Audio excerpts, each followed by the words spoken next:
Veznon came to us when we already had an established relationship with Arctos Zinj and had agreed to transport the kegs of unknown Kool-Aid from Neverwinter south on the coast road to Waterdeep. Soon after the arrival of Veznon in our traveling party, we met his companion, Akan. After a while it became apparent to all of us that we never saw both of them at the same time. Although Veznon professed to be a necromancer hailing from a land in which necromancy is codified by law, Akan was a large and barbaric sort of fellow. This Goliath of a man, who turned out to be the alter ego of Veznon the Necromancer, had a penchant for dropping large and heavy objects on his enemies. Here you see me blocking in Veznon's pants in purple, because nothing says duplicitous necromancer like purple pants. And duplicitous may even be too good a word for it, as Veznon had actually absorbed the body of Akan and used him for his own protection, although the effect had somewhat backfired, as Veznon's keen mind was unable to control the body during times in which he inhabited it.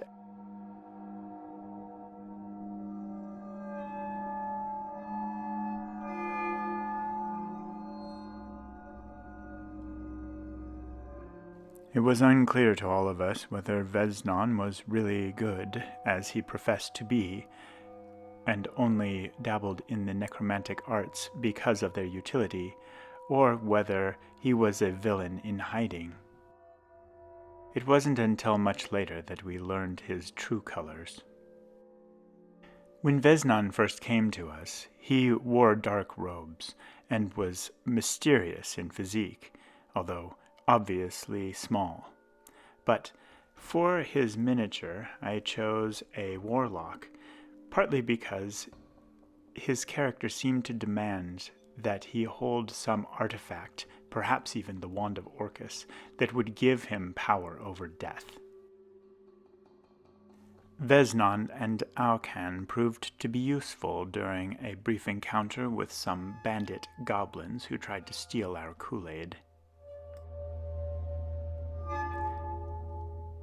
I painted the belt and several of the plates brown to be leather, later regretting that choice and moving to something more metallic. When we encountered an entire host of undead elves haunting an ancient and sunken ruin of their former kingdom, Veznon should have been right in his place, but he transformed at that time into Akan, who acted quite heroically. This was not to be the last time that the change between the two would occur at a most auspicious moment. Akan, along with Akmenos, led the charge up the stairs that rose from the murky water of the swamp when the ancient elven city rose once more into the air. There he pursued a potential treasure in the form of a chest that a banshee wailed over and guarded. Not to be outdone, Bean came quickly after, and the three characters climbed to the height where the banshee wailed over its lost instrument.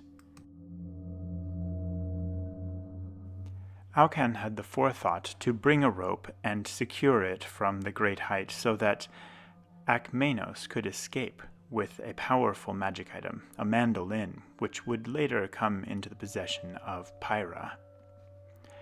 This act of heroism, along with the aid in escaping the Banshee's wrath, led us all to trust Akan. Although he is a necromancer, I decided to paint the plates along his legs and the scales on his body a metallic hue, so that Veznon took on some of the aspect, in his miniature at least, of Akan, his alter ego, being heavily armored and carrying a sword.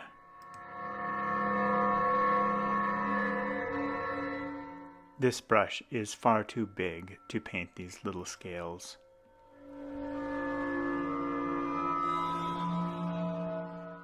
Our party eventually reached Waterdeep, and there sought out the Yawning Portal, an inn of great repute among adventurers.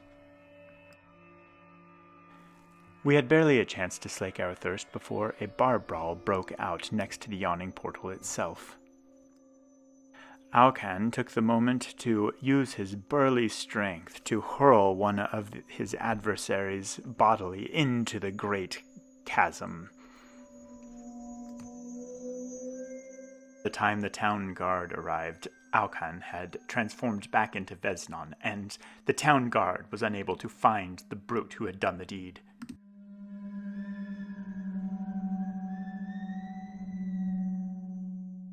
On another instance, Veznon was with us as we emerged from the sewers into the cellar below an inn.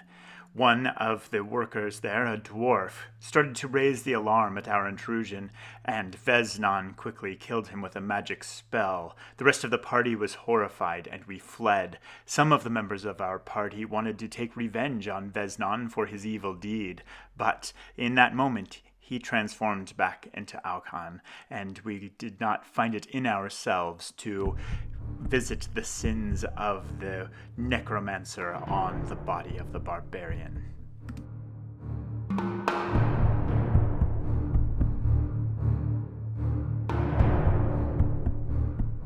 Speaking of sins, at this point in painting the miniature, I felt as if I had already committed several sins of painting, and that with every brushstroke or dab, I further ruined the miniature, taking me further and further from any chance of having a good result.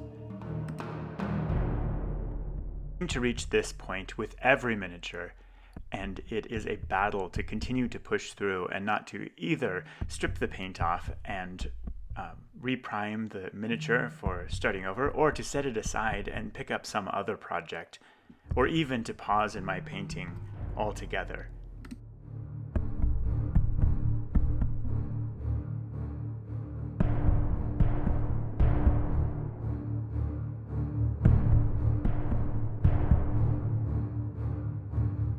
Attempts at non-metallic metal painting were globby and unclean.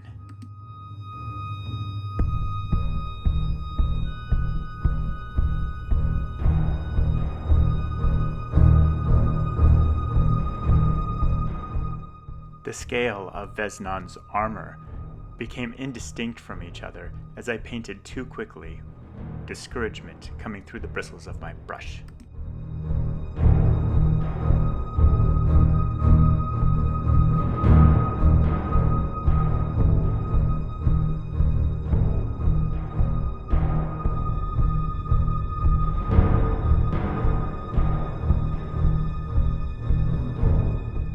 I continued on, painting the person within the failed armor.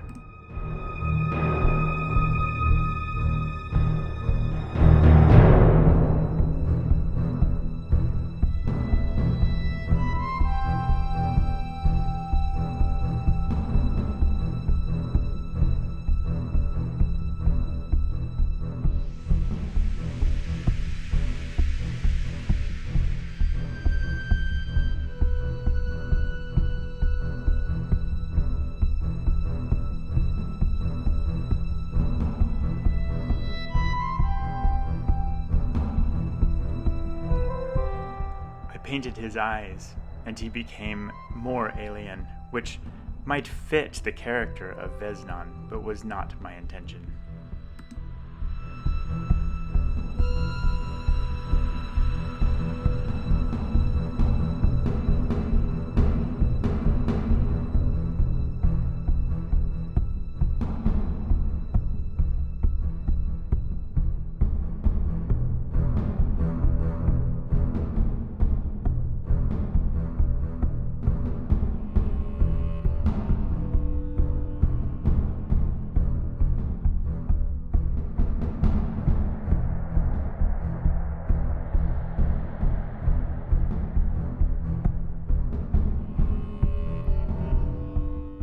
The warlock's misshapen face stared out at me, and I despaired. This was a fitting character that showed the soul of this terrible necromancer, or at least half of it, but it was not the visage that I imagined for him. The character himself was truly a great and fun character, and although he contained within himself something of evil, he also contained within himself something that was great and heroic and required a greater paint job to reflect that.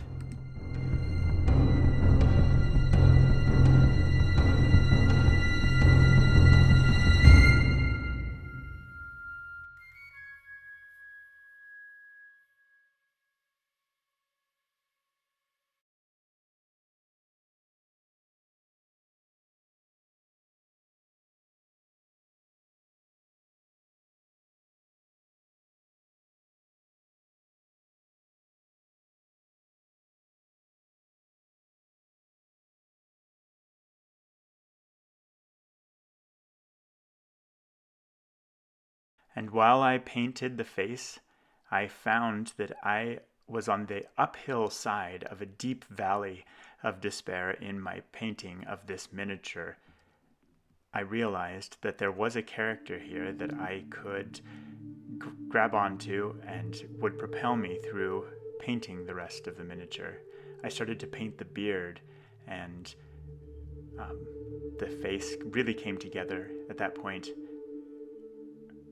From painting from then on was enjoyable, and I felt that every brushstroke, rather than diminishing the miniature, improved.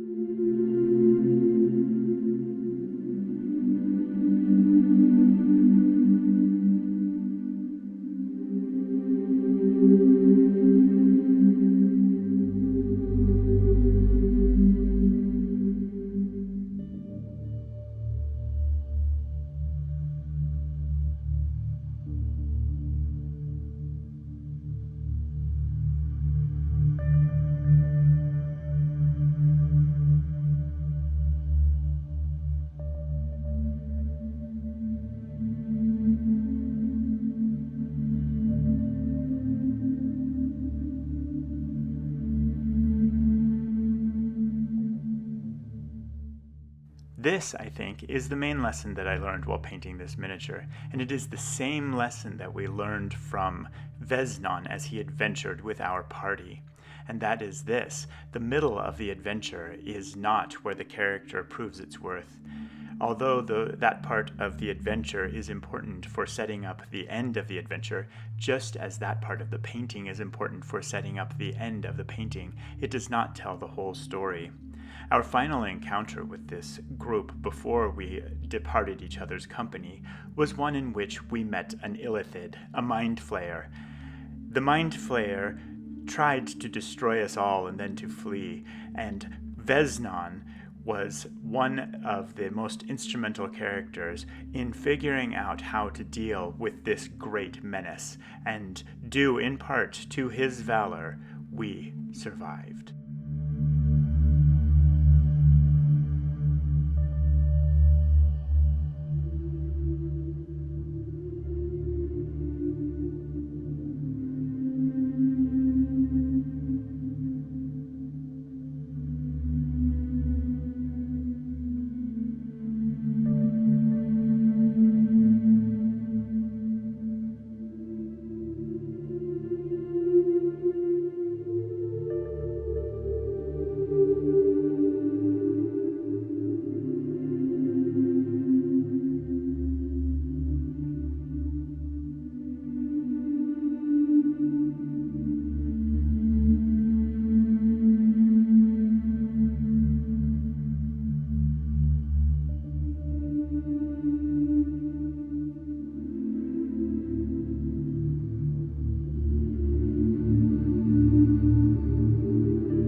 I don't know where Veznon is at this point. He left us in Waterdeep, and I have not seen him since. But I imagine that he seeks ever greater power out in the world.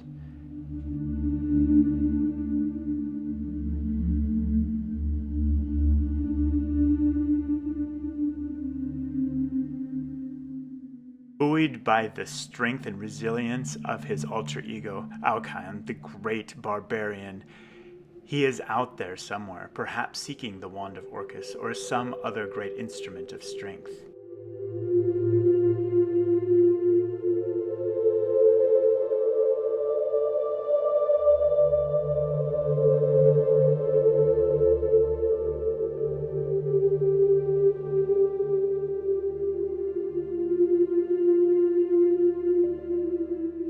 He is not done, nor was my painting adventure. For although he held a scepter with a skull's face, I felt that it was not finished. It needed something more, perhaps glowing eyes or a flaming mouth.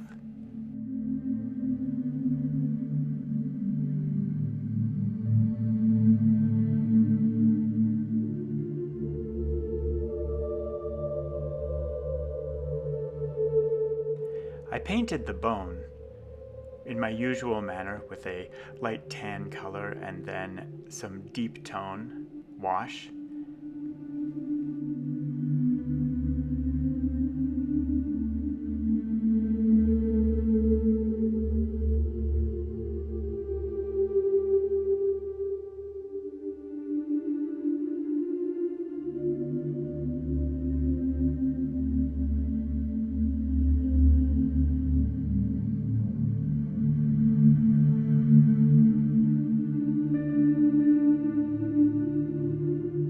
I added red to the eyes and to the mouth,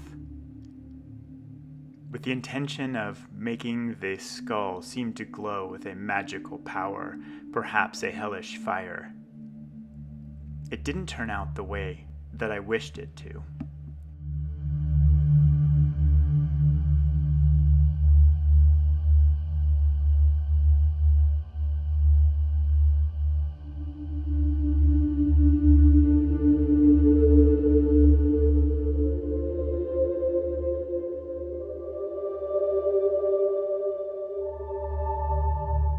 Just as with the character, I found that I despaired at having a good scepter for him, and felt that once again I had perhaps ruined this miniature.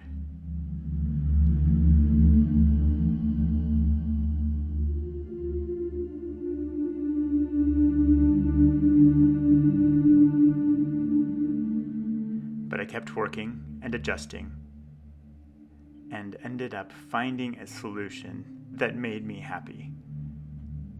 It fit the character as I imagined him, even if it is not how he actually is. It is a representation of what I remember of Veznon.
With the scepter at last, I moved on to the base, thinking that Veznon would not hide his necromantic character because he comes from a country where necromancy is legal, and so I painted the rocks and then found some skulls to place around the base as if he were using his necromantic powers to protect himself from some external evil.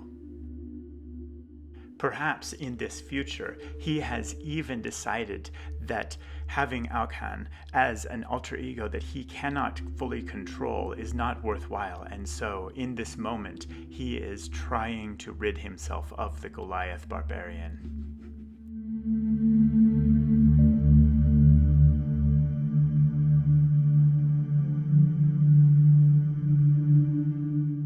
lessons I learned from Veznon were twofold. First, from the character, I learned to not judge the character until the very end, at the last possible moment, for the development of characters is one of the most exciting parts of Dungeons & Dragons or any sort of role-playing game. The second was to never give up on a painting job and to continue all the way to what you feel is the best you can do. Halfway through is not the best you can do. Continue all the way to the end. In that you will find more reward and you will learn your technique and where your technique may fall apart. But you will find more often than not that it is sufficient for telling the story you want to tell.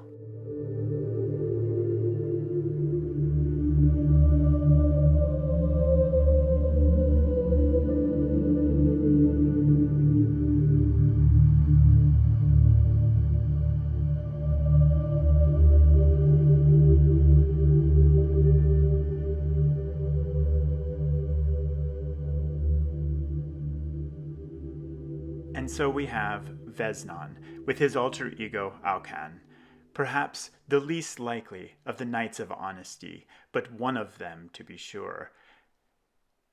Thank you for watching, and thank you for your valor.